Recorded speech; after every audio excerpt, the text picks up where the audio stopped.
आज हम म्यूज़िक में ऑक्टेव के बारे में पढ़ेंगे। ऑक्टेव को हिंदी में सप्तक भी कहा जाता है।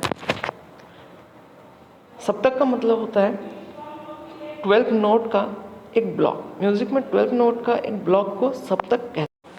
अभी स्क्रीन के ऊपर आपको कीबोर्ड का डायग्राम दिख रहा होगा, जिसमें कीबोर्ड का की और उससे जो म्यूज़िकल नोट जनरेट होता है उसका नाम यहाँ पे शो करा जा रहा है। यहाँ पे हर की का एक नंबर दिया गया है, देख सकते हैं, जो सी से लेके बी तक है। तो ये टोटल 12 नोट है। आप देख सकते हैं C, C sharp, D, D sharp, E, F, F sharp, G, G sharp, A sharp, B. तो ये टोटल 12 नोट है और ये 12 नोट का एक ब्लॉक को ही हम ऑक्टेव या सप्तक कहते हैं। तो हमारा म्यूज़िक में कुल 3 ऑक्टेव माना जाता है। एक होता है मिडिल ऑक्टेव, एक हायर ऑक्टेव और एक लोअर ऑक्टेव। मिडिल ऑक्टेव में जो नोट होते हैं वो हायर ऑक्टेव में भी रिपीट करते हैं और लोअर ऑक्टेव में भी रिपीट होता है। तो अभी ये जो हम देख रहे हैं ये वेस्टर्न म्यूज़िक का स्टाइल है। अब हमारे इंडियन म्यूज़िक में हम ऑक्टेव या सप्तक के बारे में देख लेते हैं।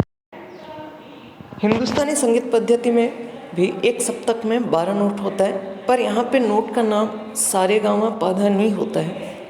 आप देख सकते हैं सारे गामा पाधा नी जो नोट है वो एक ब्लॉक में है। यहाँ पे नीचे ब्लॉक का साइन दिया गया है। तो यहाँ पे भी मंद्र सप्तक, मध्य सप्तक और तार सप्तक होता है और हर सप्तक में 12 नोट होते हैं। हिंदुस्तानी संगीत पद्धति में एक सप्तक में 3 तरह का स्वर होते हैं। एक होता है शुद्ध स्वर, एक होता है कोमल स्वर और एक होता है तीव्र स्वर। जो शुद्ध स्वर होता है वो 7 होता है। वो क्या क्या है? सा, रे, गा, मा, पा, धा और नी। जो कोमल स्वर होता है वो 4 टाइप का होता है। और वो कोमल स्वर किन किन स्वर का होते हैं? रे का होता है, गा का होता है, धा का होता है और नी का होता है। जो कोमल स्वर होता है उसके नीचे अंडरलाइन दी जाती है। और एक स्वर तीव्र होता है जो माँ का होता है। माँ स्वर तीव्र स्वर भी रहता है, शुद्ध स्वर के साथ तीव्र स्वर होता है और उसके ऊपर एक बार लाइन दी जाती है। इस तरह से एक सप्तक में कुल 7 शुद्ध स्वर, 4 कोमल स्वर और एक तीव्र स्वर को मिला के 12 स्वर रहते हैं। अब सप्तक का भी चिन्ह होता है। किसी सप्तक का हम नोट लिख रहे हैं तो उस नोट को पहचानने के लिए कुछ चिन्हों का यूज़ किया जाता है। मध्य सप्तक के स्वरों में कोई साइन नहीं यूज़ होता है, केवल मध्य सप्तक का कोमल स्वर में नीचे अंडरलाइन और तीव्र स्वर में ऊपर एक बार लाइन होता है। पर जब हम मंद्र सप्तक के स्वरों को लिखते हैं तो हर स्वर के नीचे, वो शुद्ध स्वर हो, कोमल स्वर हो या तीव्र स्वर हो, वो सभी स्वरों के नीचे एक डॉट दी जाती है। उसी तरह से जब हम तार सप्तक के स्वरों को लिखते हैं तो वहाँ पे शुद्ध स्वर, कोमल स्वर और तीव्र स्वर के ऊपर एक डॉट दी जाती है। किसी भी स्वर के नीचे अगर डॉट दी गई है इसका मतलब ये माना जाएगा कि ये मंद्र सप्तक के स्वर हैं।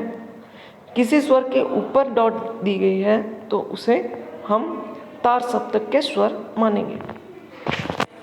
एक सप्तक में कोमल स्वर उस स्वर को कहा जाता है जो स्वर अपना निर्दिष्ट स्थान से नीचे, मतलब जैसे रे आप देख पा रहे हैं 3rd नंबर में रे है, उससे नीचे 2 नंबर में भी एक रे है।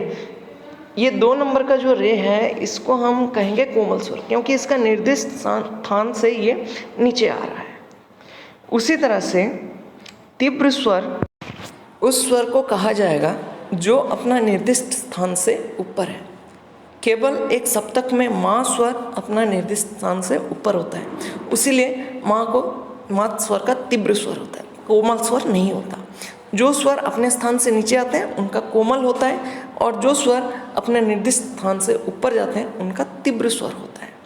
और जो स्वर कभी भी अपने निर्दिष्ट स्थान से नीचे या ऊपर नहीं जाते वो अचल स्वर होते हैं। और सा और पा स्वर ही एक सप्तक में अचल स्वर माना जाता है।